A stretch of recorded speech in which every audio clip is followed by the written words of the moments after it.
계시록 1장 1절 요한계시록 1장 1절을 다같이 읽지만 예수 그리스도의 계시라 이는 하나님이 그에게 주사 반드시 속히 될 일을 그 종들에게 보이시려고 그 천사를 그 종들에게 보내어 지시하신 것이라. 아멘.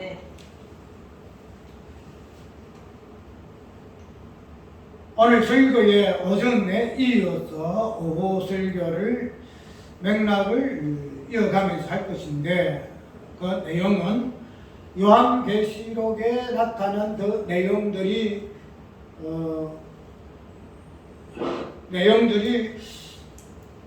우리가 교회론적인 관점에서 한번 살펴보려고 해요. 특별히 교회론적인 관점에서 살펴보되 그 부분을 1장 1절에서 있는 그대로 예수 그리스도의 계시라는 예수님의 그 계시와 교회, 특별히 계시록의 그 교회적인 그 모습에서 어떻게 보여지는가 하는 부분들로 한번 이어나가려고 합니다.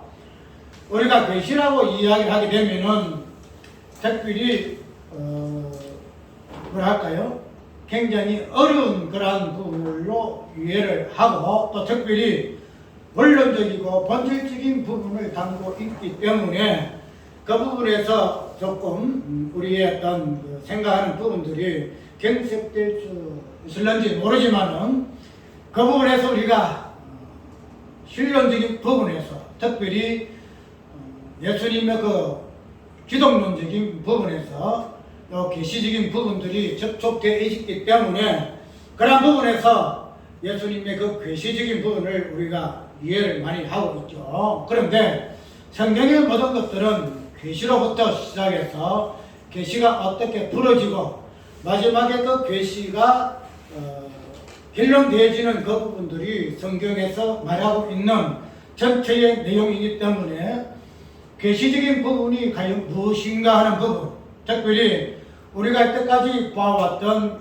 계시의 본질적인 부분으로서의 예수님과의 그 관계성을 우리가 계시적인 입장에서 살펴보았다는 거죠.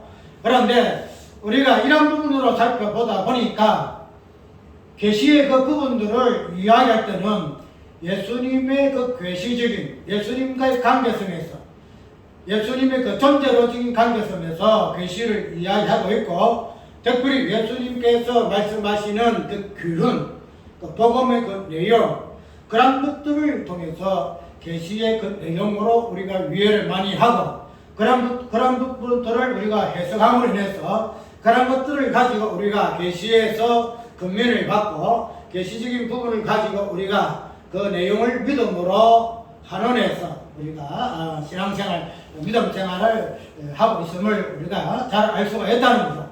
그렇기 때문에 단순하게 계시 이 부분을 예수님의 어떤 그 기독론적인 관점에서 계시적인 부분을 볼 것이 아니고, 그거는 근본적인 부분이죠. 이제는 그런 부분에서 더 나아가서 우리가 예수 그리스도는 이제 몸된 교회로 이 땅에서 존재하고 있기 때문에 그런 부분에서 예수 그리스도의 그 기독론적인 관점에서의 계시가 어떻게 이 땅에서 실존하는 몸된 교회의 관점에서 이 계시를 풀어야 할 것이다 이 말이죠. 그런 부분이 풀려지지 아니할 것 같으면은 예수 그리스도의 어떤 실존론적인 본질적인 부분에서만 계시가 유예되심으로 인해서 실제적인 우리 교회의 부분에서의 그 계시의 그 내용, 그 계시의 본질적인 부분이 우리가 이 땅에서 가르쳐지고 회하여야 할 부분에서의 계시적인 부분이 약화될 수가 있다는 거예요. 그래서 그런 부분을 가지고 오늘 보니까 교회와 계시, 교회와 계시, 단순히 예수 그리스도와 계시를 연관하는 것을 좀 더 나아가서 예수 그리스도의 그 몸이라는 교회 관점에서 계시가 어떠한 역할을 하는가 하는 부분을 살펴보려고 오늘 오후 예배에 교회와 계시라는 부분을 가지고 특별히 요한계시록 1장 1절을 읽었죠. 그 주제가 뭐인가 하면은 교회에 나타난 예수님의 그 자기 계시, 그리고 예수님의 그 자기 계시, 예수님의 그 자아 계시, 하나님의 하나님의 자기 계시, 그 다음에 예수님의 그 자기 계시, 이 땅에 오셔서의 귀훈과 말씀 선포와 이적과 여러 가지 사건들로 드러나는 예수님이 누구신가, 예수님이 어떠신 분이신가.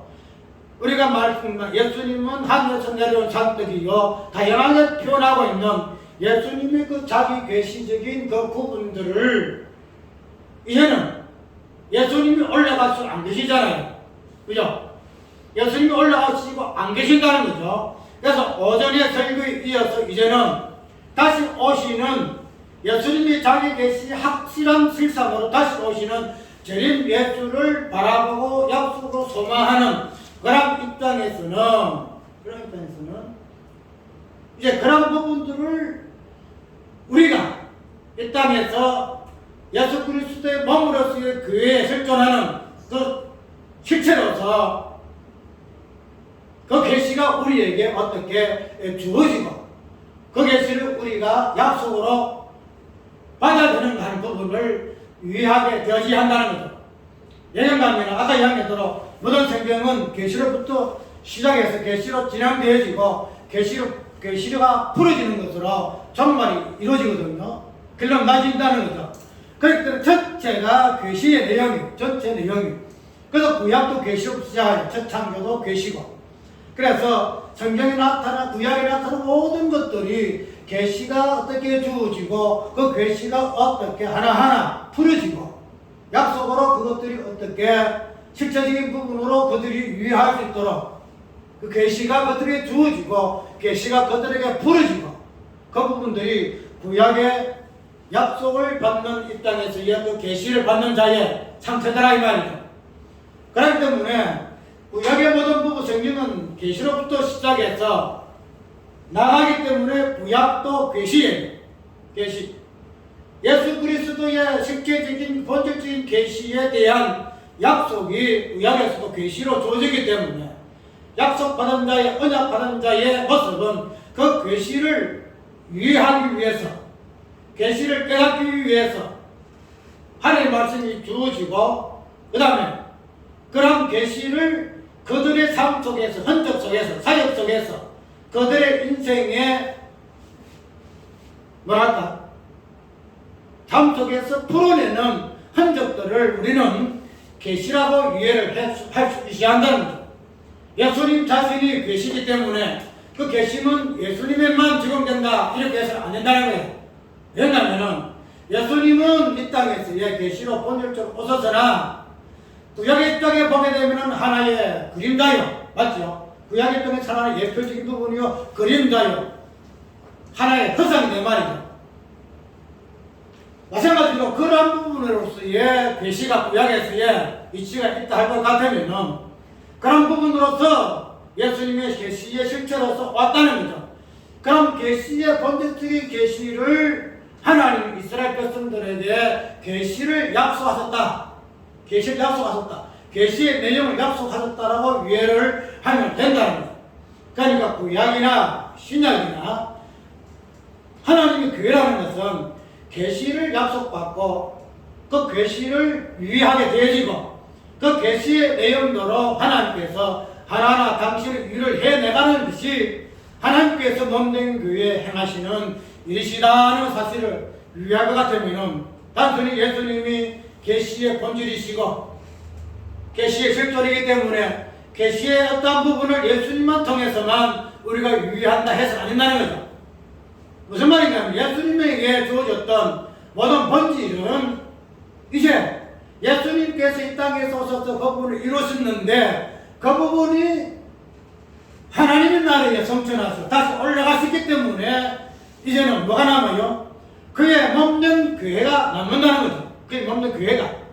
그러면은 예수님의 실제적인 몸을 통해서 나타나고 그 부분들을 통해서 보였던 그 계시의 내용들이 본질들이 이제는 이 땅에서의 그의 몸된 교회 속에서 그 계시가 드러나야 된다는 거예요.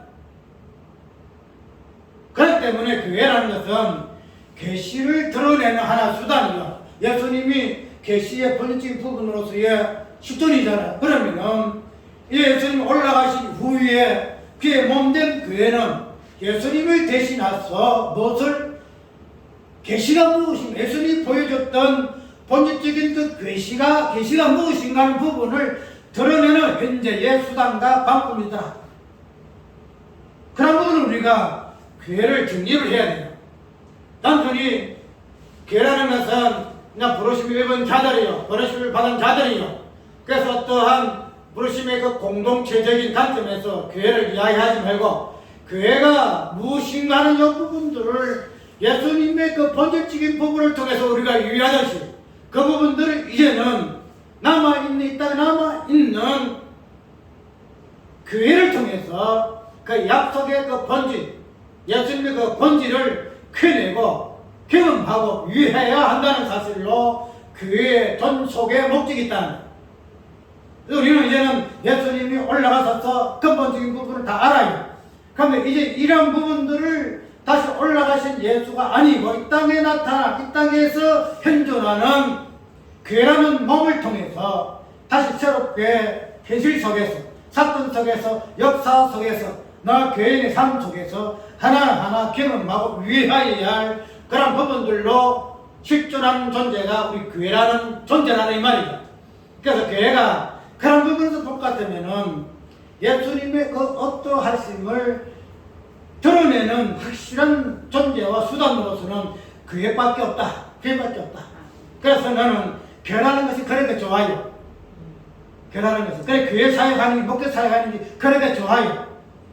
뭐, 어떠한 일보다 이 좋아요. 그래서 그냥 세상 일을 해가면서도 교회 하는 이유가 이것이다, 이 말이에요. 다른 사람들은 뭐, 장로가 어떻고, 뭐가 어떻고, 뭐, 장로가 일을 하니, 목사가 일하면 장로다라. 그게 아니다, 말이에요. 그런 부분들이 사도 바울의 모습에서 충분히 보여지는 부분이기 때문에 그런 부분들로 해서 나의 사역도 이런 목회 교회 사람에 대한 사역이 감사하고 귀하고 어떤 것보다 뭐랄까 자랑스럽기 때문에 이것을 죽을 때까지 포기 못한다는 거예요. 어떤 사람이 어떤 내가 전도사 할 때에 전도사 사역을 좀 쉴 때 해줬어요. 그럴 때에 어떤 같은 동역자가 하는 소리가 저 전도사는 이제 교회를 그만뒀잖아요. 교회 그만뒀잖아요. 이렇게 이야기하는. 그래서 전도사라는 것은 직분을 전도사님께 꾸준히 항정직이 아니에요. 항정직. 하나 가정이에요. 그래서 전도사 직분을 할 때가 있고 또 잠깐 쉴 때도 있어요. 그런데 안수받아서 목사가 되고 안수받아 장로가 되면은 하나의 사역에서 물러난 은퇴, 심무하느냐 아니면 은퇴하느냐는 그런 부분에서의 어떤 부분이지 그 직분 자체는 영원하다는 그런 항존직. 발음 영어인데 잘 알죠 우리가 항존직분이 우하장로예요. 그렇기 때문에 이런 부분을 보게 되면 단순히 그냥 직분 자체가 영원히 존재하는 그런 직분으로서 목사와 장로가 있어서 그런 것이 아니고 교회를 세우고 교회를 섬기고 교회 사역을 할 수 있는 것이 목사고 목회이기 때문에 교회가 임하는 것으로 이러한 본질적인 부분에서의 그리스도의 본질적인 부분을 드러내는 부분에서 교회이기 때문에 여기에서 목회의 어떤 본질적인 부분을 위의하고 그런 것의 소명에 대한 우리가 부대끼를 발휘한다는 거죠. 어쨌든 오늘 교회가 예수 그리스도의 본질적인 그 계시의 부분들을 드러내는 그런 관점에서 교회를 위의할 것 같으면 오늘 주제가 교회에 나타난 예수님의 그 자기 계시, 예수님 당시 때에 당신이 이런 분이다, 이런 존재다, 이런 것으로 자기를 계시했다 하는 것으로만 국권해서는 아니 되고 이제는 이 땅에 남아있는 예수 그리스도의 몸된 교회를 통해서 예수님의 그 자기 계시를 뭐 해야 된다? 우리가 발췌해내야 된다. 의심내야 한다는 그 계시의 내용을 우리가 해유해서 알아야 된다는 것. 그런 부분으로서 교회라는 것은 정체성에 의미를 두어야 한다. 그 단순히 교회는 있다가 없어졌다 그런 개념이 아니에요. 그래서 계시록의 교회를 보게 되면은 7교회가 나오는데 이 7교회가 그 7교회에 말하고 있는 교회적인 부분들이 예수님이 오실 때까지의 몸된 교회의 본질적인 모습으로서의 교회가 되어진다 이 말이죠. 그렇기 때문에 계시록에 있는 7교회에 나타난 다양한 모습들이 오늘날의 현재의 교회의 모습들의 다양한 모습으로 우리가 이해가 되어져야 할 것 같으면은 요한계시록에 나타난 계시록의 교회가 오늘 우리들의 모습으로 이해되어져야 한다는 거예요. 그러면은 오늘 1장 1절 그대로 예수 그리스도의 계시라 이렇게 이야기를 하고 계시는데 요한계시록에 나타난 이 모든 내용들이 교회의 모습일 것 같으면은 그런 모습들이 예수님께서 말씀하고 있는 자기 계시다 이 말이에요. 예수님의 그 자기 계시는 우리가 복음서에서 다양히 나오잖아요. 나는 생명의 땡이다. 나는 영생이요. 나는 진리다. 나는 생명이다. 뭐 다양하게 당신 자신을 계시를 하잖아요. 근데 그러한 예수님의 그 자기 계시의 본질적인 부분들이 마지막에 종말론적인 부분에서 계시록 교회에서는 계시록에 나타나는 계시록 그 22장까지 나타나는 그런 모습 속에서의 당신의 교회됨의 모습이 계시가 그 가운데 보여지더라 이 말이죠. 그러니까 교회는 예수님의 그 자기 계시의 모습일 것 같으면은 계시록에 그 나타나는 다양한 사건들, 우리가 이 계시록의 내용은 시공은 초월해요. 단순히 그냥 앞으로 있을 미래의 사건이 있는 것이 아니에요. 그래서 계시록 내용을 보게 되면은 장세 전에 있었던 내용들 한 번씩 나와요. 무슨 말이냐면은 앞으로 보겠지만은 하늘에서 전쟁이 있는데 전쟁에서 싸움이 있었는데 어느 천사가 전쟁에서 패하여서 전쟁에서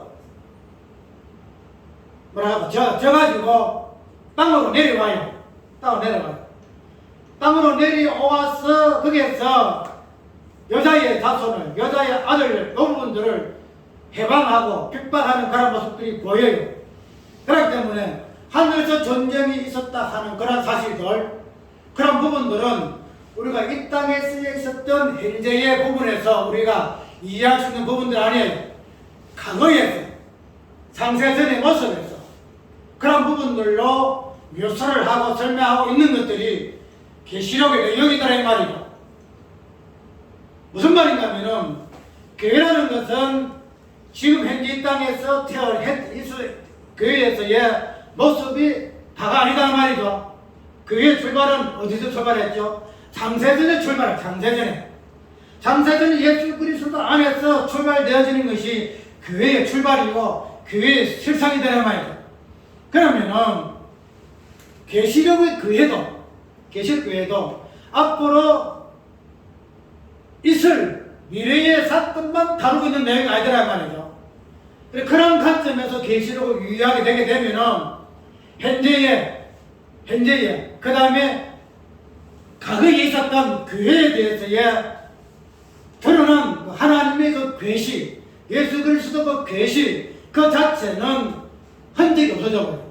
그냥 없어지고 과거의 유산으로 치부되기 때문에 그거는 우리가 이해가 불가해요. 그러나 하나님의 교회는 장세전에 예수 그리스도 안에서부터 출발하기 고 때문에 계시를 교회를 통해서 나타나야 할 그 계시도 장세전에 예수 그리스도 안에 있는 계시로부터 출발되어야 하고 그런 것들이 마지막 종말론에서 나타나는 다양한 사건 속에서 계시록의 내용 속에서도 그 부분들이 드러나야 하는 왜 그럴까요? 교회라는 것은 처음과 끝까지 전체의 내용으로 계시의 내용으로 드러나고 설명되어야 할 그릇이기 때문에 그러하단 말이에요. 쉽게 말해서 계시가 아니고서는 교회가 아닌 것은 계시라는 개념을 풀어 해석은 낼 수가 없어요. 그렇기 때문에 우리가 요한계시록을 단순히 있었던 그런 모든 사건들을 미래에 있던 사건으로 해석해서, 그래서 뭐랄까요, 마지막에 무슨 전쟁이 나와요? 아마겟돈 그런 전쟁이라든지, 또 인어로 말하는 6가지, 7가지 일에 대한 내용들, 그 다음에 나팔에 대한 내용들, 그 다음에 대접에 대한 내용들, 그 다음에 하가 세 번, 하가 두 번, 하가 첫 번째 하, 두 번째 하, 세 번째 하가 있을 것이라는 그런 내용들, 그런 내용들을 어떠한 미래의 사건으로 위해서는 아니다는 거죠. 왜냐하면 교회라는 것은 마지막에 계시록적인 그런 사건들을 정말론적으로 표현되고 계시적인 것으로 흔적을 갖고 있기 때문에 그러하다 이 말이에요. 우리가 계시록을 그냥 계시록으로 표현하는 것이 그냥 있을 거 아니다 말이죠. 옛날에 묵시라 이랬는데 계시록을 계시록으로 표현할 수밖에 없는 것은 그 자체가 계시기 때문에 종말론적인 있어서의 모든 부분들을 교회를 통해서 계시가 풀어줘야 하기 때문에 마지막 종말론적인 그런 부분에서의 표현은 교회를 계시라고 이야기하고 있으면 여기 있다는 거예요. 그래서 우리는 이 계시록을 단순하게 그냥 2단, 3단이 이 부분을 가지고 장난할 수 있으니 그냥 이 부분들이 그냥 슬리슬쩍 넘어가서 대지한다는 것이 아니다는 거예요. 왜냐하면 계시록은 마지막 계시록계 정말론 교회의 본질과 그 계시의 내용을 담고 있기 때문에 그러하다는 거예요. 다른 말로 요약해서 계시록의 그 내용은 몸된 교회의 계시의 그 내용들이 몸된 교회의 원인이 되는 예수 그리스도의 그 본질적인 계시의 내용을 하고 있는 부분들이 오늘 요한계시록 1장에서 22장까지의 내용이다 이 말이에요. 그럼으로 인해서 우리가 요한계시록을 단순히 그냥 어렵다 해석해서 그냥 해설 안 된다는 거죠. 어렵고 난해하나 이 부분들을 요한계시록 전체 관점에서 창세전에서부터 그 다음에 예수님 오심으로부터 해서 마지막에 다시 오시는 예수 그리스도의 그 재림의 사건까지의 드러날 수밖에 없는 계시의 내용들을 오늘 우리의 현재의 교회라는 본질을 통해서 드러내고 해석을 해내고 이해하고 경험하고 우리의 삶 속에서 느낄 수가 있었어야 한다는 거예요. 그리고 계시록은 우리의 성도의 삶 속에서 신앙생활에서 멀리 떨어지는 사건이 아니다는 지극히 현실적이고 지극히 경험적이고 누구나 인지하고 손으로 만져볼 수 있고 듣고 볼 수 있는 그러한 내용으로 가득 차 있다는 것인데 왜? 우리는 예수 그리스도를 계시를 본질하고 있는 예수 그리스도의 몸이기 때문에 그러하다는 사실을 먼저 염두에 두어야 할 것이다. 그래서 우리는 오늘 본질 속에서의 예수 그리스도의 계시가 첫 번째 요한계시록을 통해서 출발되잖아요. 출발되지는데 그런 요한계시록에서의 계시라 하는 이 부분을 1장 밑에서 시작하는데 그러면 계시란 것이 과연 무엇일까? 예수께서 당신을 나는 무엇이요 당신이 어떠신 분이심을 선언하시고 선포하시고 가르치시고 교훈하셨는데 그러면 그런 교훈에서 그런 권면에서 그런 어떤 상황에서 심판과 구원에서 나타나는 예수 그리스도의 계시의 본질은 무엇인가? 그런 부분들이 예수 그리스도의 33년의 그 실존이라는 인격적인 실존 속에서 나타나지만은 그러나 그런 부분들이 어떠한 내용으로 어떤 교훈으로 마지막에 그런 부분들이 사건화된 부분으로 드러나게 되는데 그런 부분들에서 우리가 정확하게 이해할 수 있는 부분은 무엇인가 하면 예수님의 그 무차 이야기한 것으로 십자가와 부활의 이런 부분들이 예수님의 계시다, 자기 계시다라는 사실을 이해해야 한다는 거죠. 저번 주에 이야기했지요. 빌립보서 3장의 사도 바울이가 내가 십자가를 얻었다 함도 아니요. 얻었다 함죠. 십자가가 나에게 완성된 개념으로 마지막에 부활도 그런 개념으로 분명히 해야죠. 그래서 내가 십자가와 부활이라는 이 촛대를 향하여 내가 다름받긴 한다. 다름받긴 한다. 이 부분들이 단순하게 사도 바울이가 원론적인 예수 그리스도의 십자가와 부활이라는 본질적인 부분에서는 이미 그 안에 있으므로 이미 성참을 받았고 이미 이루었음을 받았다는 거죠. 촛대가 완성되어서 예수 그리스도 안에서 하나님의 보좌 우편에 앉으셨다는 거죠. 그런데 이제 이 땅에서의 예수 그리스도의 몸으로서의 교회론적 관점에서 볼 때에는 어떻게 되어야 돼요? 고난이라는 부활이라는 십자가와 부활이라는 그 계시를 마지막에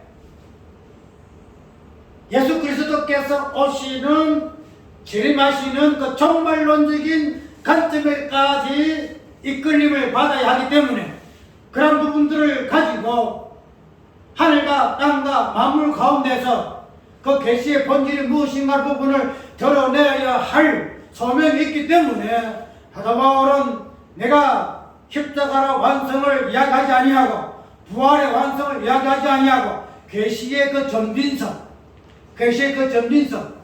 앞으로 더 나아가는 마지막까지 계시가 완성되어지는 다시 오심의 그 부분까지도 사도 바울은 촛대를 향하여 나아가는 자신의 모습 속에 이야기하고 있다는 것. 오늘 우리의 교회의 모습이 그러하다는 것. 사도 바울이가 누차 자랑하는 것이 나는 십자가 외에는 자랑할 것이 없다는 거예요. 부활 외에는 자랑할 것이 없다는 거예요. 그래서 그런 것들에 대한 비밀, 그 계시를 자기가 마지막에 종말론적으로까지 이르기까지 자기는 그 부분에서 촛대를 향하여 달려가는 것으로 이야기하고 있다는. 오늘 우리가 예수 그리스도의 몸된 교회는 예수 그리스도의 비밀, 그 계시를 흔적으로 가지고 있는 존재다 이 말이죠. 예수님이 마지막에 계시의 완성, 계시의 그 사건화가 십자가 죽으심과 부활을 통해서 보여주셨다 것 같으면은 오늘 우리도 마지막에 재림을 통해서 언약의 그 약속을 바라보는 존재로 우리 교회가 존재할 것 같으면 그런 부분에서 예수님께서 재림을 하심으로 인해서 당신의 그 계시의 본질적인 부분을 완전히 드러내는 그 날까지의 동행하는 그러한 부분으로서의 교회의 본질을 우리는 깊이 있게 이해해야 한다는 거죠. 그래서 그러한 부분들을 볼 것 같으면 요한계시록의 그 전체의 내용이 무엇이냐? 한마디로 말해서 십자가와 부활이다. 십자가와 부활. 우리가 요한계시록을 해석할 때에 이 부분을 결코 망각해서는 안 된다. 단순하게 그냥 다양한 모습들이 있으니까 그런 것을 통해서 숫자는 이렇게, 상징은 이렇게, 사건은 이렇게 해서 이렇게 이야기해서 아니라는 거예요. 그런 모든 부분들이 무엇을 계시하고 있느냐?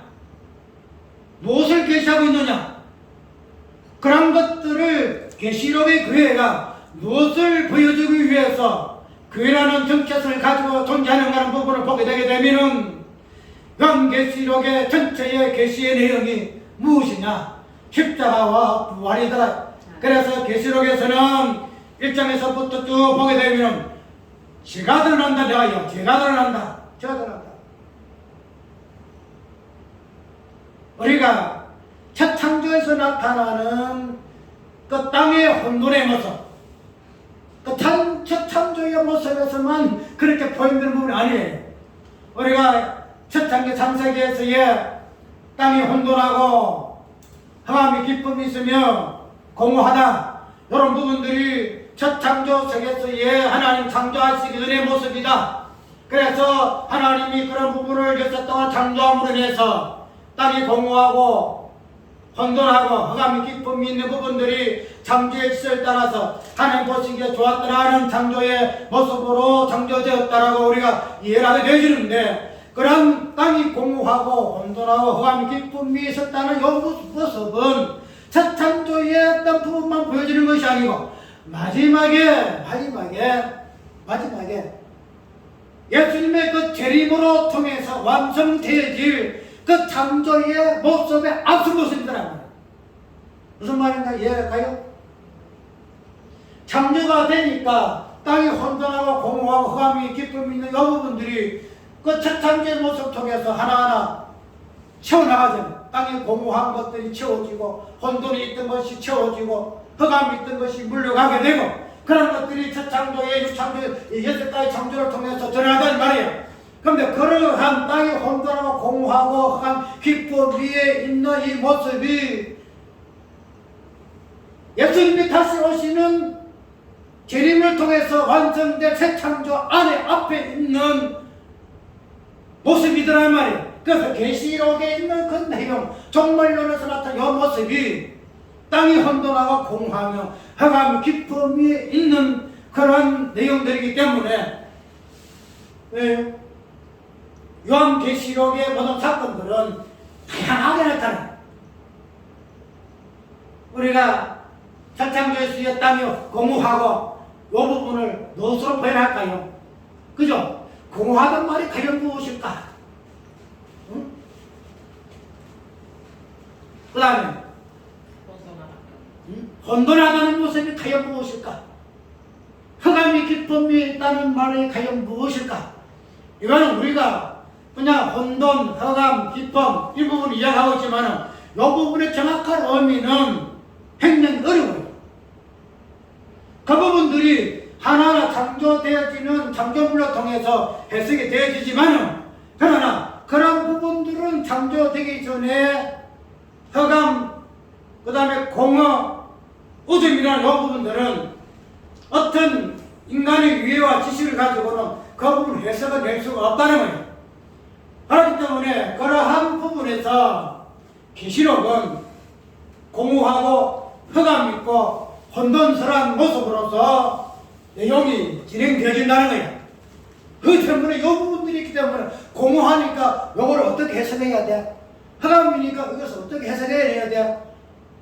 어둠이 있으니까 이걸 해석을 어떻게 해야 돼? 그래서 혼돈이 나타나는 것들은 근본적으로 그냥 숫자가 있고 상징이 있고 여러 가지 이런 그런 부분들이 있으니까 이것이 어려워서 해석이 어렵다 아니더란 말이에요.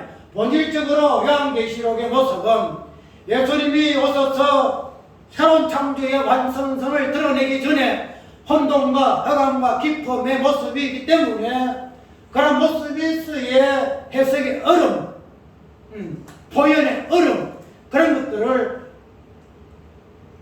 깊이 깔고 있음으로 해서 요한계시록은 어렵다는 거예요. 그래서 정확하게 새 창조의 어떤 비밀적 예수 그리스도라는 그 새 창조의 본질적인 부분으로 공허와 허감과 혼돈을 해석해내지 못할 것 같으면은 계시록 그 자체가 엉망이다. 그러나 또 연결대로 예수님의 그 계시의 본질은 분명히 십자가와 부활을 내용을 하고 있다는 거죠. 그 십자가는 무엇이다? 죄가 무엇인가 하는 부분들, 죄가 무엇인가 하는 부분들, 그 죄의 본질을 드러내는 것이 마지막으로 창세전부터 해서 죄가 무엇인가 부분들을 예수 그리스도로 기점으로 해서 정확하게 드러났던 창세전과 창세 후로부터 나오는 모든 그 죄악들을 구약의 모습과 신약의 모습 앞으로 있었던 그 모습들의 죄의 본질들을 2000년 전에 예수께서 십자가에 죽으심으로 죄가 무엇인가 하는 부분을 본질을 드러냈다 할 것 같으면은 이제 그러한 본질적인 부분들을 무엇으로 몸된 교회의 모습을 통해서 이제 우리가 나타내 보여야 할 부분인데, 그런 부분들을 요한계시록에서는 종말론적으로 몸된 교회를 통해서 드러낸다 이 말을 전대가 드러낸다 이 말이. 그러니까 요한계시록을 통해서 죄를 보지 아니하면은 요한계시록 풀 수가 없어요. 죄를 또 요한계시록 계시록 보게 되면은 2장에 나와요.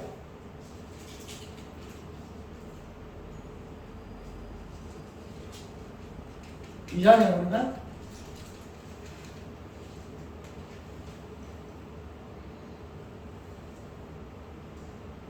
1장이죠. 볼지어다 구름을 타고 오시리라. 가진의 눈이 그를 보겠고 그를 찌른 자도 볼 터이요 땅에 있는 모든 족속이 그를 인하여 의구하리니 그러하리라. 그래서 예수님께서 오심에 대해서의 반응, 단순히 이 본문의 속에서는 사람들의 모습 속에 모든 접속적인 관점에서 예수님이 오시는 모습 통해서 나타나는 모습을 보여주고 있으나, 그러나 그것이 쭉 보고 같으면은 땅이 엎어지고 땅이 그냥 뒤집어지고 되살리고 있는 것도 그냥 지축이 말려가고 하늘의 별들이 그냥 이렇게 흔들려 떨어지고 그런 부분으로서의 전체적인 관점에서 모든 만물이 공허하고 혼돈하고 그냥 어둠이 깊음 속에서 그냥 드러난다는 거죠. 그래서 그런 부분을 가지고 정말론적으로 계시록에서 나타나는 그 죄의 본질들이 인간으로부터 시작해서 하늘과 땅과 그 모든 만물에 드러나는 현상을 통해서 죄의 본질이 드러난다는 거예요. 그래서 이런 죄의 본질을 드러남으로 인해서 22장까지의 죄가 어떻게 드러나고 그런 죄가 드러날 때에 사탄이가 용기 짐승이 어떻게 반응하고 그런 부분에서 하나님께서 어떻게 이 부분들을 심판하시고 구원하시는가 하는 부분들로 나아가게 되어진다는 것. 그래서 우리는 요한계시록을 통해서 단순하게 상징을 어떻게 이런 다양한 부분으로 문자적으로 해석해야 될 것이 아니라 요한계시록에 나타나는 계시록 교회의 그 본질적인 서에 예수님의 그 계시의 본질이 어떻게 또 십자가와 부활이 어떻게 설명되어지고 드러나고 나타나고 풀어지는가 하는 부분으로 요한계시록을 해석을 해내야 한다는 그런 관점에서 우리 교회는 다른 것을 가지고 이 부분이 드러나지 않아요. 다른 것을 가지고 하늘과 땅과 만물 가지고 드러내는 거 아니에요. 모든 만물의 어둠이 되어지는 사람, 그 중에서도 예수 그리스도를 머리로 하는 교회, 이 교회만이 이런 마지막 정발론적인 어둠과 혼돈과 흑암의 그 계시의 그 저항에서부터 마지막 이 부분들이 어떻게 7가지 창조의 사건들을 통해서 명확히 하나님이 보시기에 좋았더라 하는 생자 해창조의 모습으로 드러나는 많은 부분들은 이 땅에 남겨두신 당신이 올라가시고 성령을 통하여 이 땅에 남겨두신 당신이 몸된 교회를 통해서만이 가능하다는 말이에요. 그것이 요한계시록의 교회의 우리의 모습이더라는 말이에요. 이런 것이기 때문에 우리는 예수 그리스도께서 십자가에 죽으신 것, 부활, 당신의 계시가 무엇인가 하는 부분들을 드러내서 썼다는 것 같으면 이제 우리의 모습도 이미 예수께서 십자가 사건을 통해서 부활을 통해서 당신이 계시의 본질이 무엇인 것을 보셨을 것 같으면 그런 몸을 정체성을 가지고 있는 우리 교회도 이미 앞으로 재림을 통해서 계시록 사건을 통해서 그 부분들이 해석되어지고 그래서 정말론적인 부분에서 나중에 있을 사건으로서 해석해서 그 부분들이 나중에 있을 것으로만 유의해서 아직 우리는 그러한 사건이 아직도 정말에 이르지 아니었기 때문에 아직도 우리에게 시간이 있어. 돈 벌 시간이 있어. 노세 들면서 노세하는 시간이 있어. 실직하고 장가가고 이런 시간이 있어. 아니라는 말이야. 우리는 정말론에 계시록에 있던 다양한 정말론적으로 이루어질 수밖에 없는 이 사건들을 예수께서 당시 십자가와 부활하는 계시의 본질 속에서 드러냈다 할 것 같으면 우리도 동일하게 예수 그리스도와 몸이 연결된 부분으로서는 마지막에 정말론적이 이루어진 과거 미래의 그 계시록의 사건들을 미리 우리의 삶 속에서 드러내야 할 그런 정체성을 가지고 있는 예수의 모습이었다. 예수의 모습. 그게 단순하게 계시록을 미래에 걸어간 사건으로 유의하지 말고, 미래의 요 부분들은 이미 성취라는 요 부분으로서 예수께서 이미 다 이루셨기 때문에 그런 부분을 몸을 가지고 있는 교회는 그런 흔적을 미리 보여주는 존재다.